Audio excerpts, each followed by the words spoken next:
Glenn said, and I graduated here in 2017. I now currently go to my school, Charleston County School of the Arts. And have any of you guys ever heard of that school? No. Yes. My mom Yes, wants me to go there. No. To those who have actually heard of the school, are you planning on going there? My mom wants me to, so I have no. Good. So for school, our ELA teachers want us to do service learning projects. And like it says back here, I have to do it for the water crisis.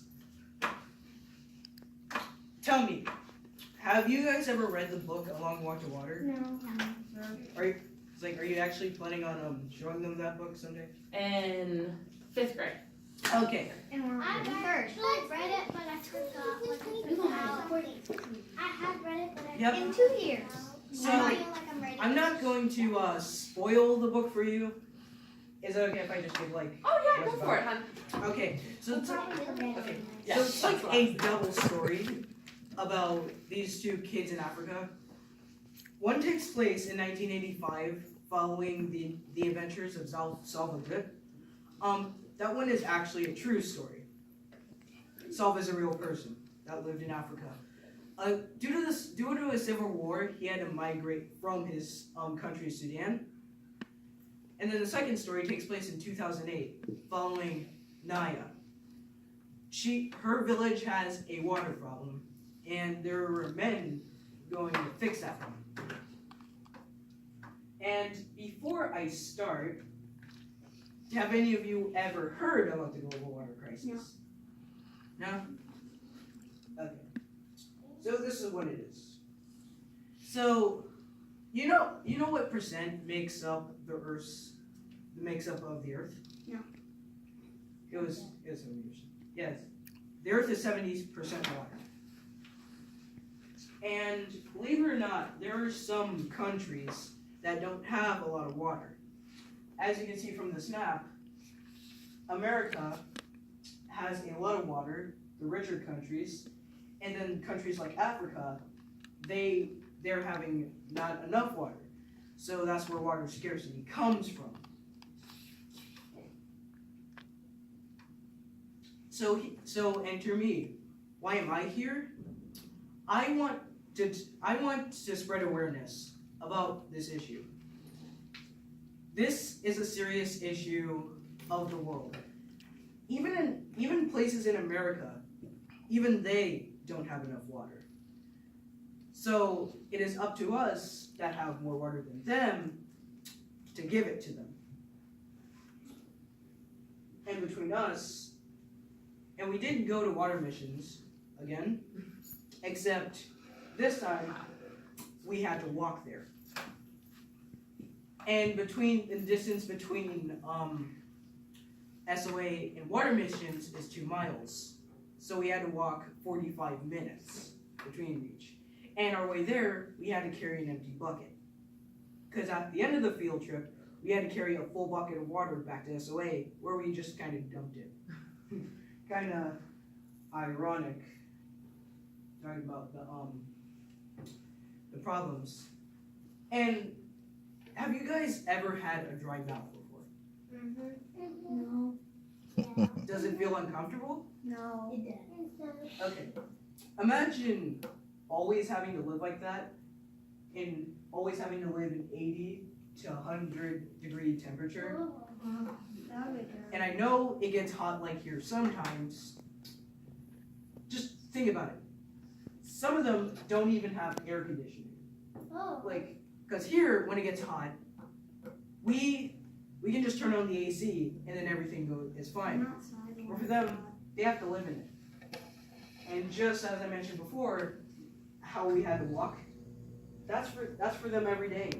They always have to walk to a water source, pick up the water. Yes? Every day it's hot. I'm outside. But you're not outside all day, right? Mom doesn't make you sleep outside, I hope? No. Oh, thank heavens, because I was going to talk to her otherwise.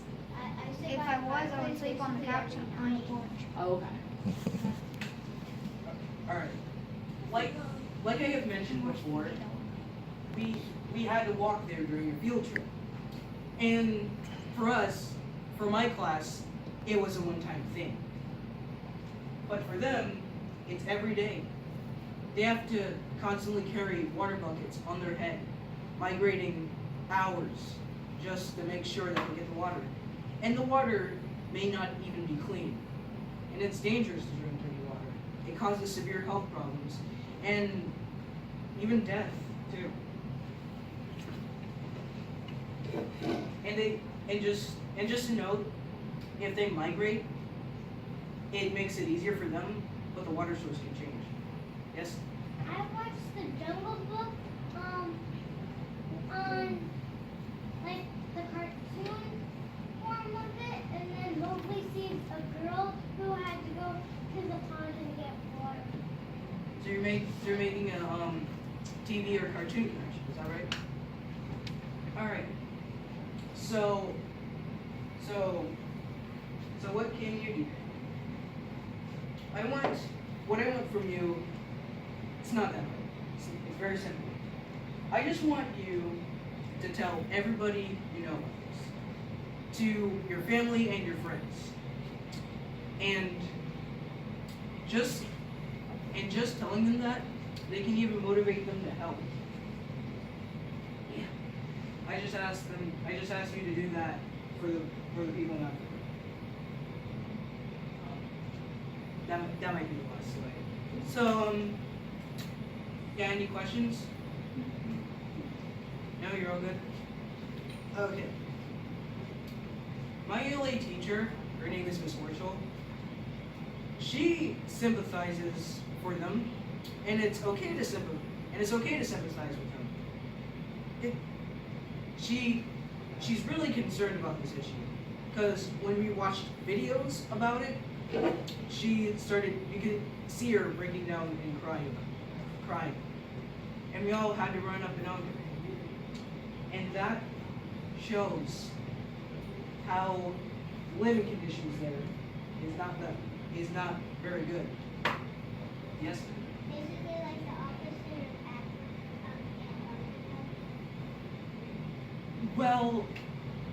Well, if you're talking temperature-wise, then yes. But Antarctica isn't that popular because it's very hard to live. Yes? Can't people just bring water to Africa by airplane? By airplane? We can do that. It just depends on the people who want to help. Because obviously we want to help the poor people who don't have enough money, right? Yet many people don't want to put in the effort. So it's like have you ever heard the term first world problems? Sorry. Is there stuff that you complain about? What's one thing you complain about? Not eating. Not eating? Anything else? A lot. Yes? Not drinking water because my mom complained that they would ask her if there's any water in It's good. Yes? I can do a pool and Yes.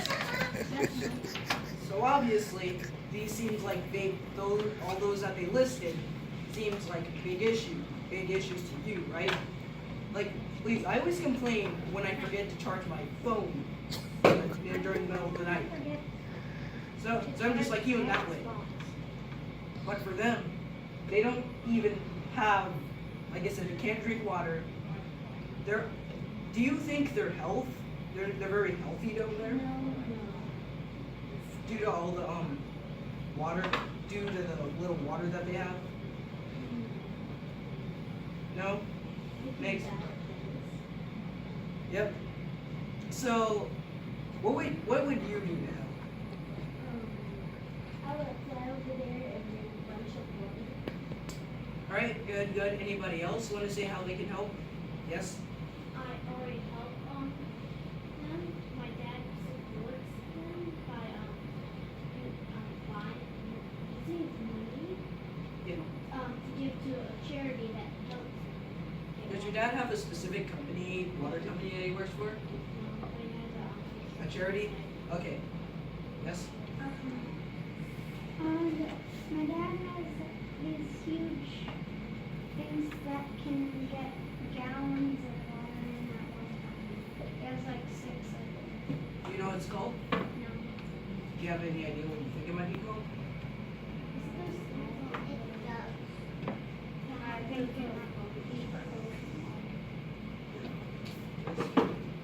My dad's in the military, so he can like get a lot of water from there and then fly over and give it to them.